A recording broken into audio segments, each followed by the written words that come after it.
Another feature of Ayres horses are these decorative nails. Again, these did change over the years, but this is a fairly standard sort of nail that you might find, and they were made in different sizes, as you can see. Smaller one down here that actually holds the bit. So that's another indicator of it. They were just really quite well proportioned horses. This horse has option to have a side saddle or a pommel fitted to it, so I've got one here which fits into this hole in the side of the horse here. It would have originally had two of these, so it would have had one the other side as well. But you know, typically these things can get lost over the years. So it can fit either side.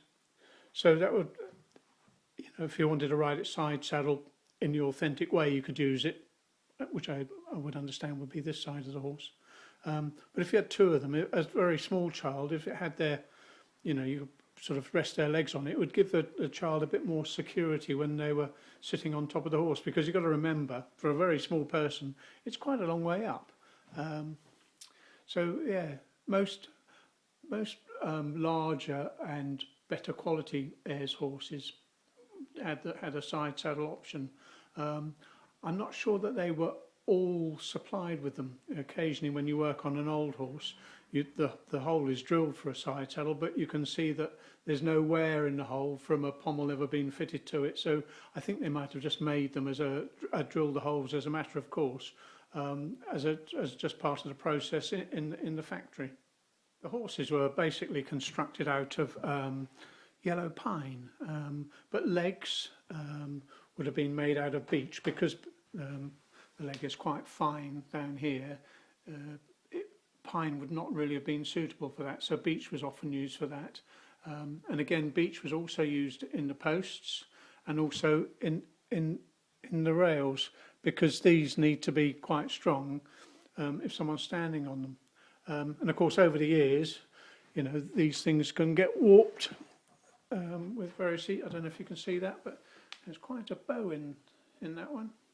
But it just goes to make up part of its authenticity, I suppose.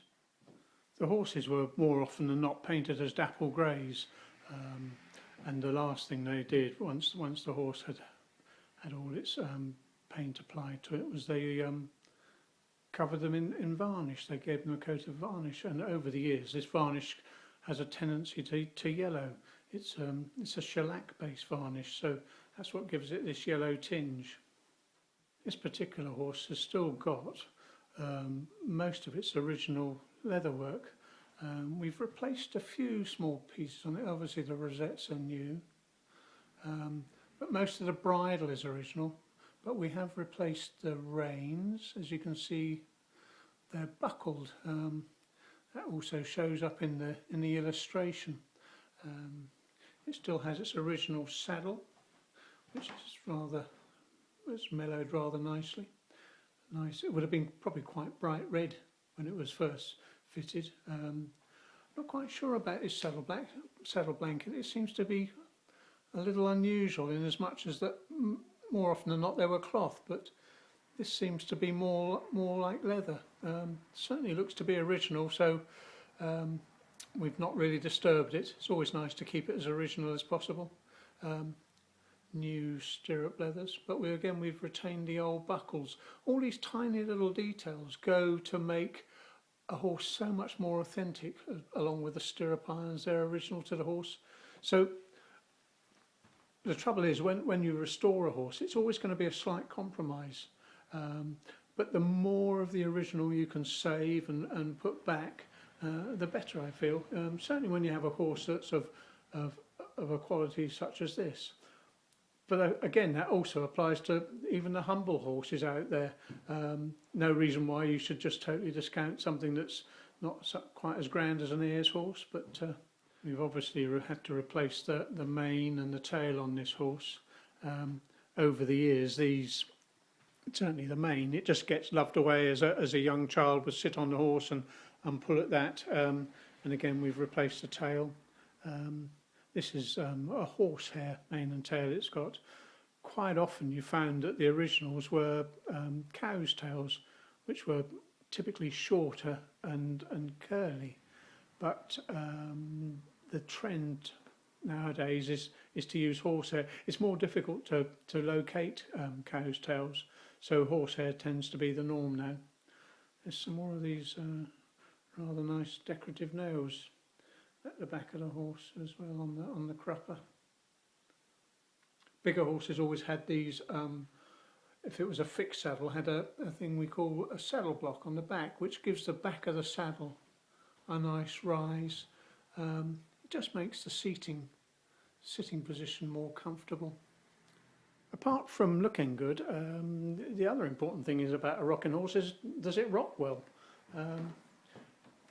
That's always dictated by this slightly strange geometry of these swing irons, which are these. These are the swinging irons here, and you can see how it's at an angle. If they're fitted correctly at the right angle, then you tend to get a really good swing. The longer the swinging iron is, the better the rock as well. As they're shorter, the swing is much lessened.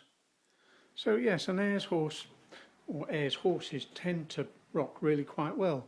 If I can just send it going, you can see it's got quite a nice, and that's really, as I said, all to do with the angles of these swinging irons.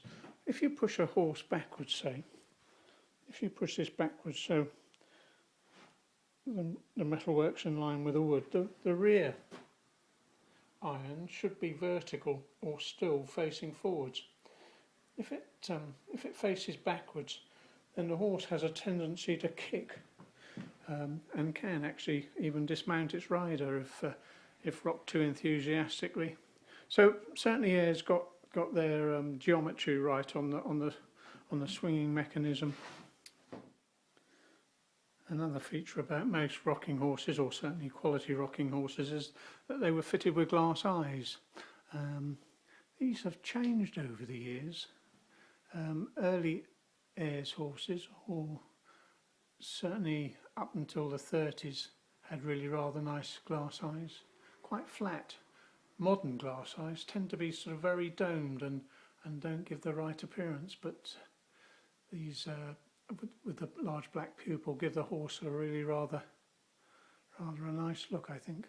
When the horses were being carved in the workshop, typically the carver would have had the horse laying on its side, possibly on a bench, and would have carved the detail into the side of the head, and then marked out where, you know, all the muscling was going to be and where the position of the eye was. Then later on, once he'd done one side, he would have turned it over and done the other side. So you think, well, that would be good. But if you look at some horses carefully, you might find that despite that, the eyes tend to end up in totally different positions. You can see that the eye on this side is much higher up than the eye on this side. This is quite often the case, not just with Ayres horses, but all makers. Just the way they're made.